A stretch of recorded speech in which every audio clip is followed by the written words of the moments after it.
اهلا بيكم في قناه طبخه وفكره. معانا النهارده طريقه بانيه اقتصاديه مش هتتعبي فيها وهتعتمديها من غير لبن ومن غير بيض ومن غير اي حاجه. بتمسكي البانيه، كميه البانيه اللي انت عايزاه بتغسليها غسله كويسه تحت الحنفيه، بتنضفيها يعني، وبعدين بتقصيها بالشكل اللي انت عايزاه. ممكن اول قصتها بالنص تبقى من نص تقسميها اتنين، وممكن بالطول زي ما انت شايفه. ممكن لو لقيتها طويله زياده بتقسمي الحته اتنين، يعني على حسب القصه وحسب الحجم اللي انت عايزاه. ده مطبخك وانت حره فيه وكله هيطلع كويس. بصي لقيتها طويله رحت قسمها اتنين. الطريقه دي هتعتمديها ان شاء الله من غير بصي ما تغيريها.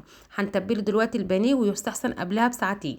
بتعصري عليها ليمونيه كبيره زي ما انت شايفه. التتبيله لما تقعديها كده بتبقى حلوه، ونص او معلقه خل، ده بتطلع الزفاره بتاعت البيض. نص معلقه ملح، كمون، فلفل اسود، حته شطه مدوقه بتوم، دي بتنقله في حته تانية خالص، والبهارات اللي انت عايزاه. بس انا بحب ده وبيطلع معايا مظبوط. جربي بس الطريقه دي مش هتندمي. لو اول مره تشوفيني، انا اسمي فاطمه، اتمنى تدعميني باللايك والشير وتشتركيني وتشتركي في القناه وتشجعوا اختكم. تمام. بتتبليها لحد ما تشرب التتبيله. بسيبها اتنين، ويا سلام لو سبتها من بالليل بقى، بسيبها ساعتين. دلوقتي نيجوا على التتبيله بقى. 4 معالق دقيق، عليهم كوبايه معلقه نشا كبيره زي ما انت شايفه، كيس فيجيتار بارد او حامي على حسب ذوقك. تمام. دقيق، معلقه نشا، كيس فيجيتار. البهارات كمون، فلفل اسود، انا بحب اعتمد ده بس. هنحط تريكايه دلوقتي هتخليها شكلها اصفر زي اللي بتاكليه من بره. بتقلبي كله مع بعضه، بتنزلي على الميه بالتدريج، بتخليه لا تقيل ولا خفيف عشان يعمل لك كفر او كراست اللي هي الطبقه اللي فوق دي، ما تنزلش في الزيت. بتخليه وسط يعني.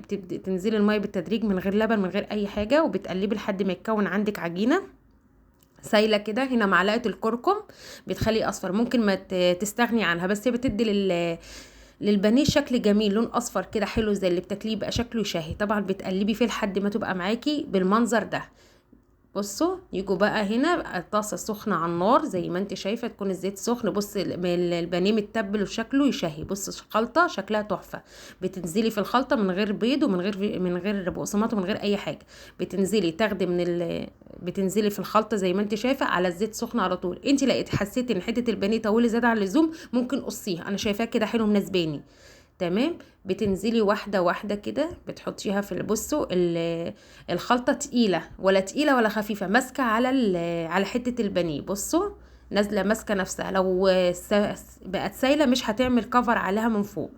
تمام. بتعملي كل حته البانيه كده، ما تنسيش اللايك لاختك، وبتسيبيها على نار هاديه لحد ما تستوي، مش على نار عاليه عشان حته الفرخه تستوي من النص كده، بتطلع جوسي وطريه من النص. بتسيبيها بتقلبيها. ده الشكل النهائي بقى بعد ما حمرت كل البانيه. بصوا شكله تحفه وريحته جميله، والفراخ من جوه دايبه كده. ان شاء الله الوصفه تكون عجبتكم. بصوا من قريب، ما تنسونيش باللايك والشير ودعوه حلوه كده. سلام عليكم.